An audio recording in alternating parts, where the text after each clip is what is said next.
All right, let's dive right into this explainer. Today, we're taking a look at a rather unusual case. We're going to treat this with the absolute gravity of a classic true crime documentary, tracking the rise and fall of a very fluffy suspect. Welcome. Today, we are breaking down the delightfully criminal case of Ralfy Rabbit. We're going to examine his motives, his methodology, and the brilliant detective work that finally brought his crime spree to a halt. It's a wild story of obsession, midnight heists, and, ultimately, redemption. Now, before we examine the crime scenes, let's define exactly what we're dealing with here, right? Because I promise you, this isn't your average garden pest. We aren't talking about a rabbit munching on your prize-winning cabbages. No, a book burglar is a highly specialized thief. This is a fluffy, long-eared individual who illegally nabs novels, pinches poetry, and just makes off with your most prized literature. Keep this definition in mind as we start looking at the evidence. Okay, let's move into Section 1, the book burglar strikes.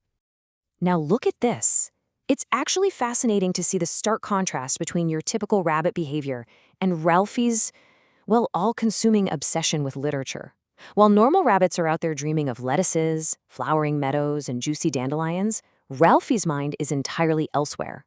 He literally dreams of books. He loves the smell of them, the sound of the pages flicking. He even makes lists of books he's read and gives them carrot ratings. I mean, he completely loses himself in stories, pretending to be a pirate captain or a jungle explorer. His motive is just pure, unadulterated passion for the written word. But, that passion, it turned into a serious problem. It escalated quickly into a massive crime spree. Ralphie started creeping into people's bedrooms while they slept. And he didn't just read their books, he started taking them home. And he was totally indiscriminate in his taste. He crept off with comics, dashed away with cookbooks, nabbed novels, and pinched poetry. He even stole dictionaries. Can you believe that? He was building this massive illicit library and feeling quite pleased with himself. That brings us to Section 2, Arthur's Midnight Stakeout. So here's where things get interesting. Arthur, a boy who loves reading just as much as our suspect, started noticing gaps on his bookshelves. His shelves were practically buckling under fairy tales. But then, the unthinkable happened. His absolute favorite book, the biggest book of monsters ever, completely vanished. And the only clues left behind at the scene of the crime, half-eaten carrots and soggy lettuce leaves. Arthur knew exactly what he had to do. So, what does he do? Arthur methodically sets up a highly professional stakeout operation. Step 1, assemble a special surveillance kit. We're talking binoculars, a camera, and, of course, his teddy bear for backup. Step 2, sit in the dark and wait patiently. Step 3, listen for the absolute slightest rustle in the silence of the bedroom. And finally, Step 4, when the noise happens, shine the torch directly into the dark corners to catch the culprit right in the act. And you know what? He executed his plan perfectly. He heard a rustle, fumbled for his gear, snapped on his torch, and boom, there, illuminated in the beam, was Ralfy Rabbit. Arthur yelled out, "Stop! Come back here, you little bunny book thief!" But man, despite Arthur's furious and dramatic confrontation, the swift rabbit was just way too fast. He managed to escape into the night with the stolen goods, leaving our young detective completely empty-handed. Moving on to Section 3, Caught Red-Handed. It is the classic trope in any investigation, right? The lone detective who knows the absolute truth, while all the authorities completely dismiss him.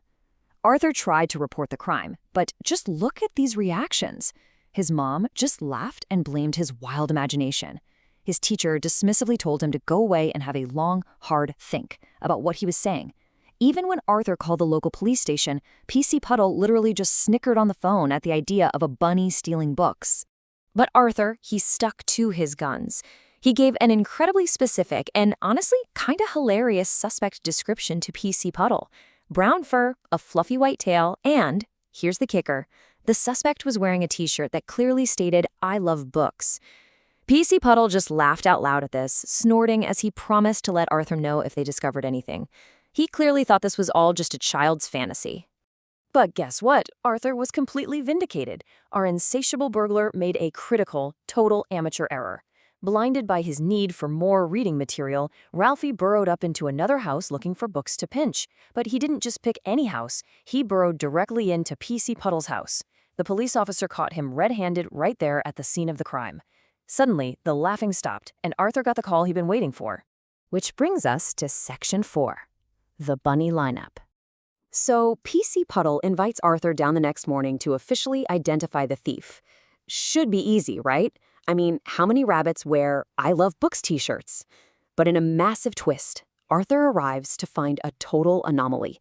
The room is absolutely full of rabbits, and every single one of them is wearing that exact same identical t-shirt.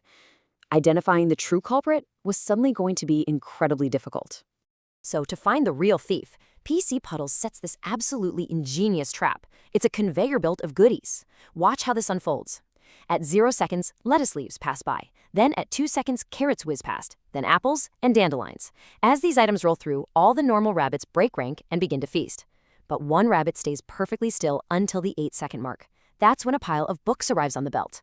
Ralfy simply couldn't resist. He completely lost control and just dove into a frenzy of page flicking. And the trap worked flawlessly. With a triumphant shout, PC Puddle yelled, "Gotcha, you are in big trouble." The law had officially caught up to the book burglar.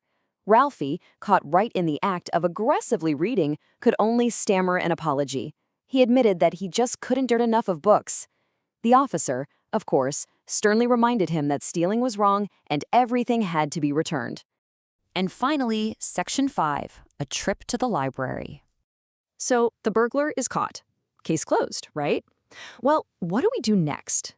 It leads us to a really important question. How do you actually reform a bunny book thief? Do you lock him up? Do you ban him from reading forever? Or is there a more constructive way to deal with a criminal whose only real motivation was just this desperate desire to learn and experience stories? Instead of demanding, strict punishment, Arthur shows incredible maturity here. He looks at this stammering, apologetic little rabbit and has a profound realization based on pure empathy. He realizes Ralfy wasn't malicious at all. He only got into trouble because he loved reading just as much as Arthur did. He didn't have bad intentions, he just lacked the proper resources. He simply needed a place to borrow books legally. And this is exactly where Arthur introduces Ralfy to the ultimate solution, the local public library.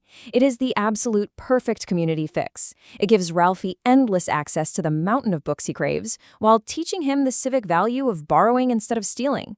Arthur and Ralfy actually become best book buddies. They read together constantly, and they make absolutely sure they always return their borrowed materials on time. It really leaves us with a wonderful thought. Community resources, like libraries, are where we truly come together to share knowledge and passion without ever having to resort to midnight burglaries. The library is their favorite place now.